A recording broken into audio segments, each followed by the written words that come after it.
Vous voyez, j'avais passé mes derniers chapitres à me lamenter sur David, qui n'était plus un modèle. Et bien voilà que David, qui était passé de leader charismatique à pécheur, à chef et roi déprimé, est en train maintenant de devenir sous vos yeux un saint. En attendant pour David, la descente aux enfers continue. Il faut bien que David tombe très bas pour devenir le saint roi David. L'exil continue entre merveille et humiliation. 1 Samuel chapitre 16.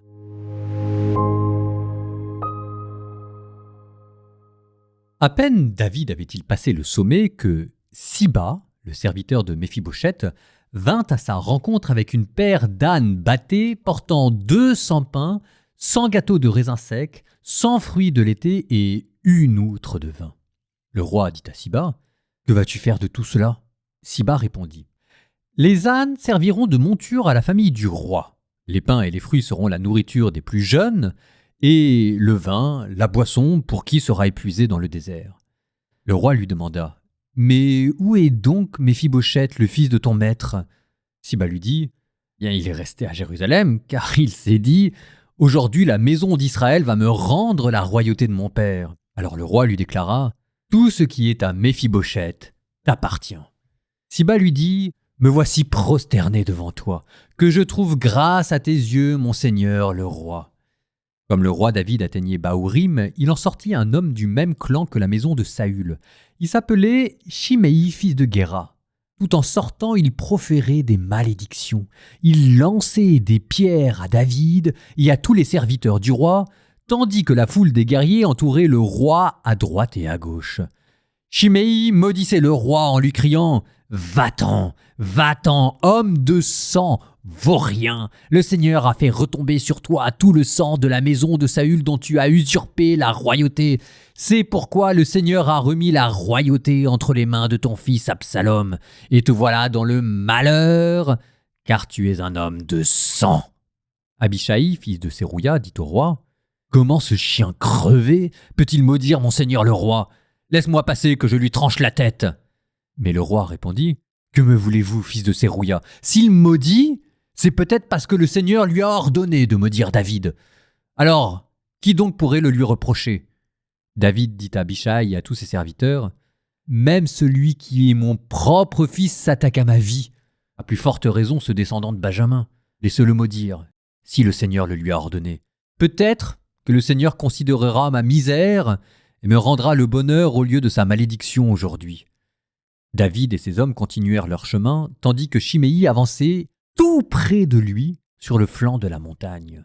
Il proférait ses malédictions et lançait des pierres tout près du roi en faisant voler la poussière.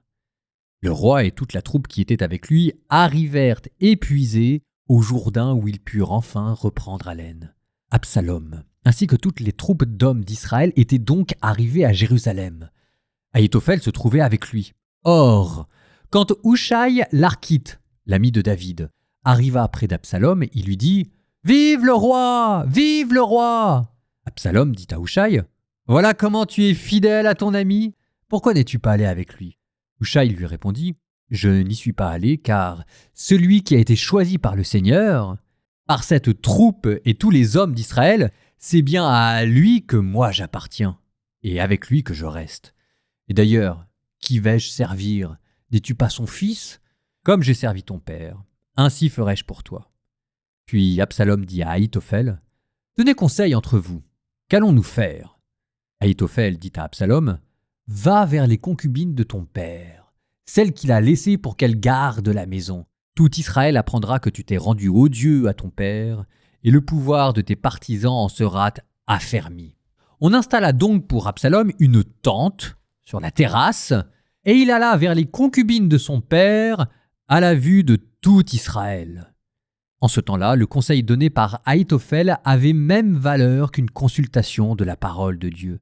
Il en allait ainsi de tout conseil d'Ahitophel, aussi bien pour David que pour Absalom.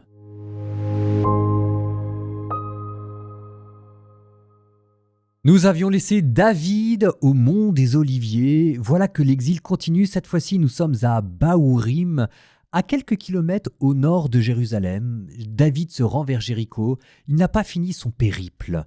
Je n'apprends rien à personne en disant que quand on va bien, tout le monde est gentil, et quand on va mal, c'est là où les cœurs se révèlent. Soit en bon, par exemple Sibla, qui d'ailleurs apporte des ânesses, monture royale, petit geste délicat, soit en mauvaise part, Shimei, dont le malheur de David ravive la rancune et le mépris.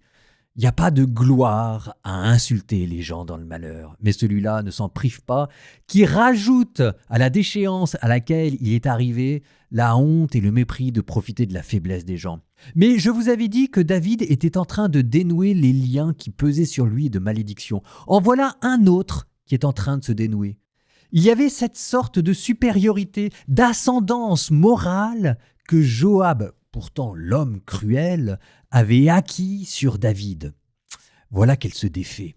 Joab veut tuer Shimei et David lui répond « Laisse-le maudire. Si le Seigneur le lui a ordonné, peut-être que le Seigneur considérera ma misère et me rendra le bonheur au lieu de sa malédiction. » Enfin, c'est extraordinaire. Non seulement David qui rend le bien pour le mal, mais qui échappe par la grande porte à cette espèce d'étreinte morale dans laquelle Job le tenait pour toujours plus de cruauté. Enfin, on a l'impression d'entendre Jésus. Si ton ennemi te frappe sur la joue gauche, tends la joue droite. On est parvenu à cette hauteur-là. Qui parmi nous peut dire qu'il égale David et sa grandeur d'âme dans des moments de détresse semblables ? David, par son malheur, est en train de retrouver une liberté dans laquelle les intrigues de cour l'avaient enfermé. C'est magnifique. De l'autre côté, Absalom est entré à Jérusalem, et voilà qu'Ahitophel, le conseiller des rois, la bouche d'or, se met à prodiguer ses conseils. Voilà le premier, couche avec les concubines de ton père. Il était courant dans l'Antiquité pour asseoir la royauté de s'emparer des femmes du roi. Mais il y a peut-être quelque chose de plus ici, et c'est là où on voit toute la subtilité d'Ahitophel. Il y a peut-être une politique de la terre brûlée comme si il fallait brûler les navires. C'est-à-dire qu'en couchant avec les concubines, on atteint un point de non-retour.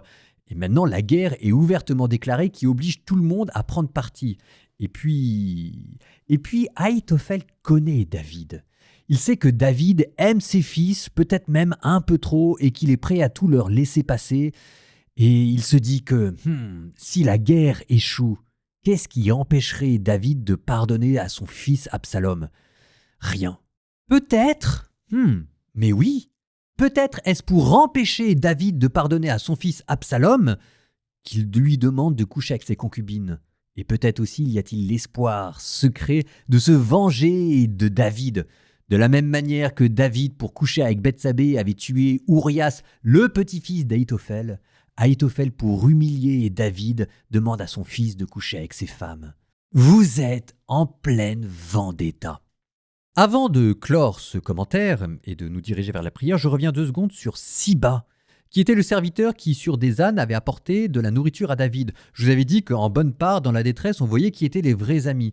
Peut-être ai-je péché par excès de naïveté, et vous ferez attention quand vous serez dans le malheur, il faut toujours se méfier des gens. Siba, pour que tout le monde remette bien, c'est le serviteur de Méphibosheth. Méphibosheth étant le fils de Jonathan. Méphibosheth, si, vous savez, c'est celui qui est boiteux parce qu'il avait été lâché à sa naissance dans la fuite, que David avait installé à sa table pour montrer de la tendresse à Jonathan. Méphibosheth, évidemment, ne peut pas aller au-devant de David, il est boiteux, et voilà que son serviteur a pris des ânes. Et est en train de se placer devant Méphibosheth. Peut-être d'ailleurs que Méphibosheth était content du départ de David, même s'il était peu probable qu'Absalom remette Méphibosheth sur le trône. Mais mes notes de bas de page surtout disent « Siba fait sa réapparition. Ami ou ennemi ?» David lui avait confié la gestion des terres que Méphibosheth avait héritées de Saül. Mais est-ce si sûr ? Siba vient de l'autre côté de la montée des Oliviers, comme cela semble être le cas. Il ne rattrape pas, mais il vint à sa rencontre. Qu'est-ce que cela veut dire ?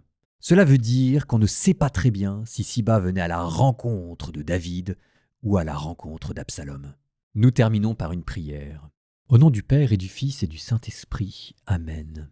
Seigneur, toi qui vois tout, tu sais que parfois la vie nous bouscule comme David. Parfois nous sommes insultés, parfois nous sommes trahis, parfois nous sommes accablés au travail, à la maison, par nos amis. On aimerait se défendre, rendre coup pour coup, prouver qu'on a raison. Seigneur, apprends-nous à baisser les armes quand l'orgueil veut nous faire riposter. Remplis nos cœurs d'une liberté qui ne dépend pas des autres, mais de simplement de chercher la charité, l'amour, la gratuité, une paix qui ne cherche pas à dominer. Apprends-nous, Seigneur, à chercher le bien, même quand nous sommes au fond du trou, à chercher à être meilleurs, à chercher, Seigneur, à te ressembler à toi. Quand l'injustice me frappe, rappelle-moi que c'est toi qui juges et que c'est toi qui rétablis la vérité. Garde-moi humble, garde-moi libre. Seigneur, je te confie mes souffrances.